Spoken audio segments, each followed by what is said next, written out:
With Digimon Story Time Stranger now available for pre-order on the Xbox Store, additional details have surfaced regarding its various DLC offerings. The Standard Edition provides the base game along with a pre-order bonus DLC pack. The Digital Deluxe Edition bundles the base game with the Season Pass and the Cyber Sleuth costume set. Both the Ultimate Edition and the Collector's Edition contain everything: the game, Season Pass, bonus content, and all costumes and extras. The Season Pass itself grants access to additional Digimon and episode packs 1, 2, and 3, as well as a Season Pass bonus item, the Golden Moai Farm decoration. These add new trainable Digimon and episodes that expand the narrative beyond the core story, focusing on events that span across different timelines. There's also a costume pack, which unlocks multiple costumes and their associated side missions. Swimwear set, with the side mission, Proper Beach Attire. Chosen Children's set, with the mission, The Targeted Cosplayer. Digimon costume set, tied to Knowledge is the Death of Fear. In addition, the Cyber Sleuth BGM pack allows players to change the in-game background music to tracks from Digimon Story Cyber Sleuth. The Cyber Sleuth costume set includes a special side mission, In the Palm of an Unknown Hand. The costume public safety suit and special supplies set includes the public safety suit for the protagonist, special supplies set, accessory strategist USB, millionaire's USB, collector's USB, a farm decoration called Chic Toilet, and the side mission. To do the job, you need to dress the part. Every Digimon in Time Stranger has voice lines for their special attacks, and that includes the English version too. Naturally, someone asked the producer, Hara, if the evolution scenes would be voiced too in the final game. Turns out they thought about it, but decided against it for a few reasons. One big reason was how different Digimon sound from each other. If you've got one evolving into another with a totally different tone or style, it'd feel jarring or awkward mid-scene. Plus, unlike the anime where evolutions are this big dramatic moment tied to the story, in the game, it's just something you do from a menu. The tone's more relaxed, so they didn't feel like dramatic voice acting was really needed there. Now, about the story, yes, there's time travel, but it's not there for a gameplay mechanic or anything like that. It's purely there to highlight the bond between humans and Digimon. They wanted to show that those connections go beyond time and space. And no, the game doesn't have branching endings or a non-linear plot. It's a straight, focused story. Also, if your Digimon is a lot stronger than the ones just roaming around, you don't have to enter a regular battle. Your partner will just smack them once and you'll get the experience points automatically. And if you're playing on PC, don't worry about specs. Time Stranger isn't demanding. Unless your computer's from the Stone Age, it should run fine. In Japan's very first live gameplay demo of Digimon Story Time Stranger, Terriermon Assistant got hands-on time with the game. The scene starts with the female protagonist entering the digital world alongside Inori Misono and Ejiomon.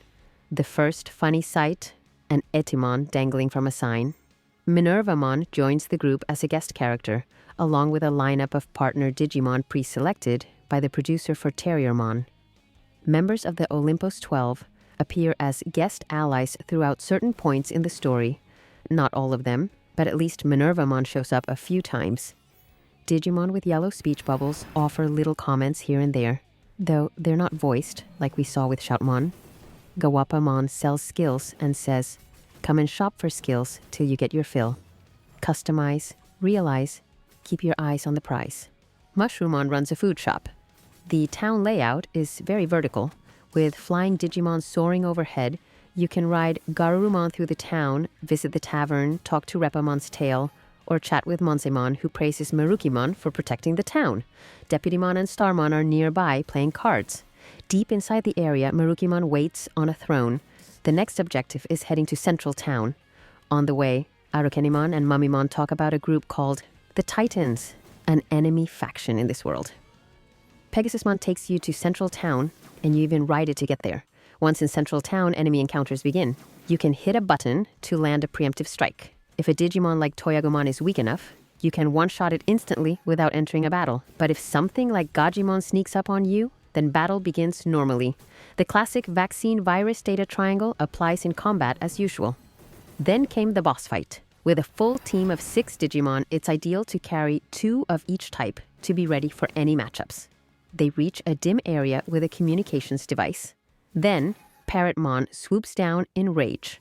During the fight, Terriermon used taunting, and we see Edgiamon playing Attract Echo on its syrinx. And just like its profile says, it draws the listener's attention, stealing their sense of self and making them unable to see anything but Edgiamon as they remain fixated on the tune.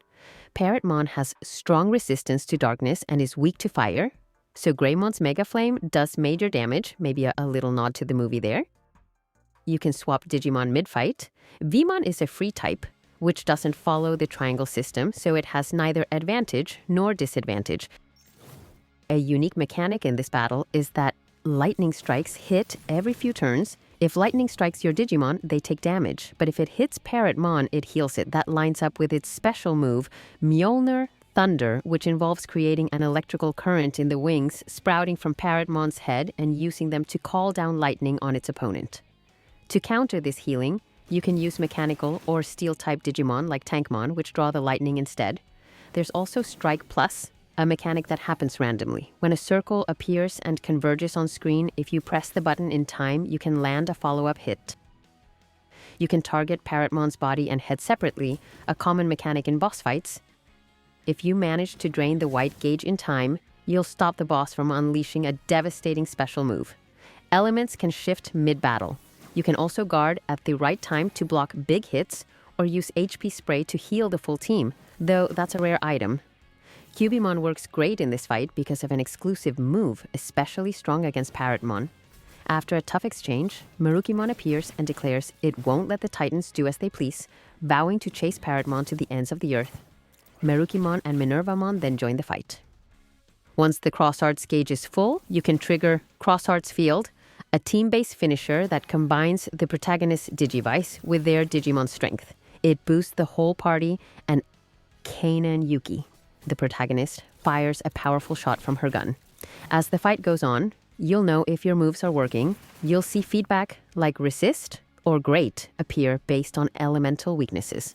Terriermon closed the program with Devimon's Deathclaw, a move that turned out to be completely useless against Parrotmon since it's virus and darkness, both of which Parrotmon is resistant to.